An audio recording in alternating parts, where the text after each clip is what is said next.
Before we demonstrate the galvanic cell made of copper sulfate, zinc strip, and copper strip, a couple of quick notes here. In addition to sort of nomenclature that we're using here, we're talking about two electrodes.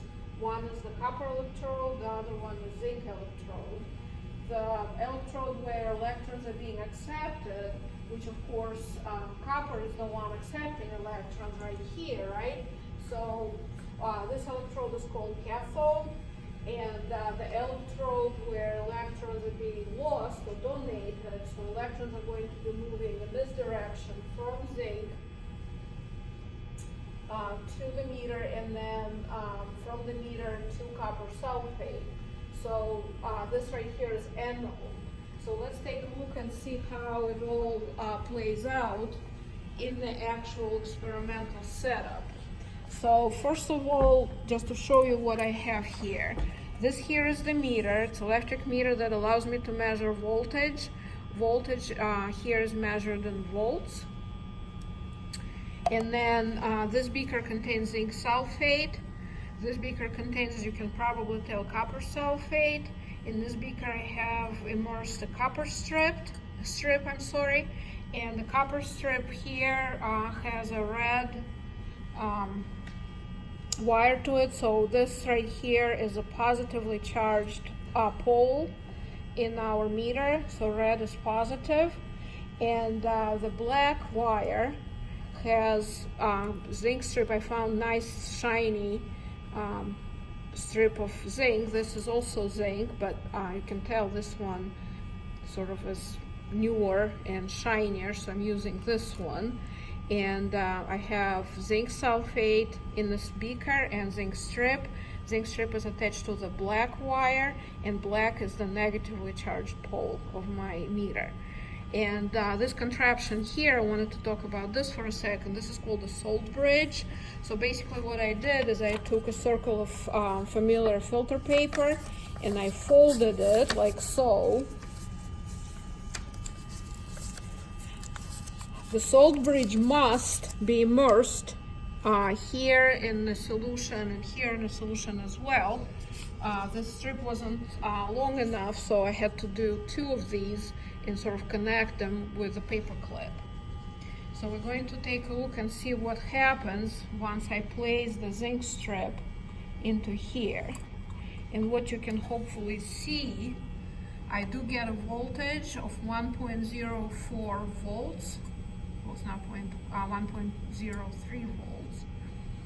So what is going on here? Well, I'm able to sort of harness the energy produced by this reaction. Reaction occurring in two separate beakers connected by a salt bridge, so ions can travel through it. By the way, the paper was soaked, I forgot to mention it. To create a salt bridge, I soaked this filter paper in 1 molar potassium nitrate solution. So it's nice and rich with ions. And so the ions in my beaker, the copper ions and the zinc ions, can travel through. And as a result, I'm gaining positive voltage. What I also wanted to demonstrate is what if I didn't know how to connect, right? So let's say I just do it at random and I happen to connect black or negative side to the copper. Just don't want it to fall here. And the red one to zinc, right? So will this still happen? Well, watch what happens on the meter.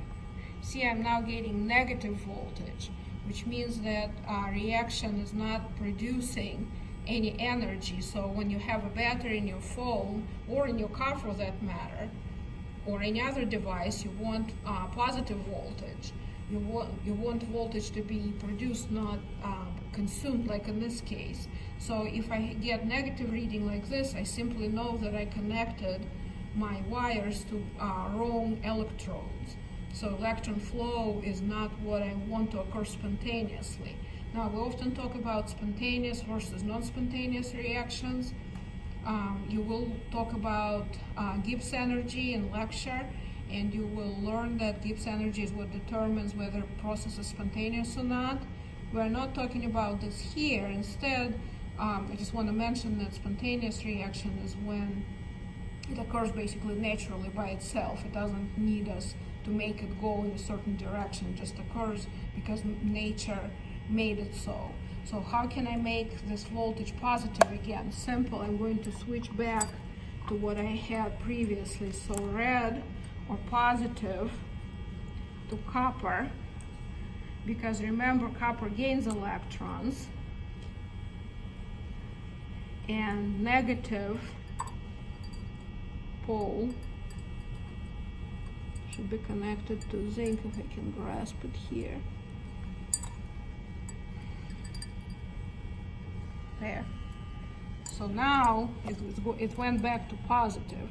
So now electrons are flowing in the directions they're supposed to, from zinc to copper. So what's going on here? The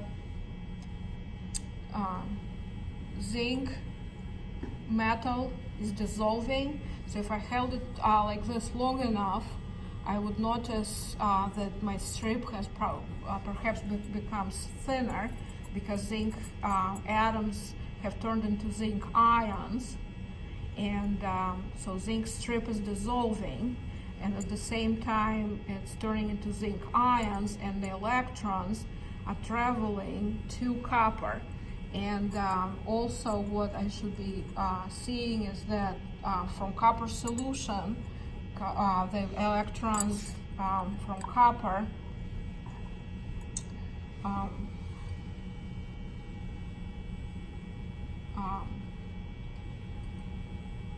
electrons that are coming, from zinc are going to add to copper ions from solution, turn into copper atoms, and deposit copper on the strip. So now that we held it in this position for several minutes, we're going to take a look and see if we can notice any change on the strip. And you can perhaps see the blackish residue right here on the very bottom, on the very portion of the strip that was immersed into the solution. It's only been maybe a couple of minutes, so it's definitely not a lot, but you can see hopefully this black area right here. This is new copper that has deposited right on this copper strip, turning copper ions from solution into copper atoms, which are becoming a powder on the surface of the copper. So this demonstration shows one type of galvanic cell. Again, zinc strip immersed into zinc solution. So this right here is an anode of my cell, and the copper strip immersed into copper sulfate solution. This is my cathode. So cathode here, anode here. Electrons are flowing from zinc to copper. So from here into here. In the next portion of the procedure, we're going to take a look at a different cell involving lead. This is it for this one.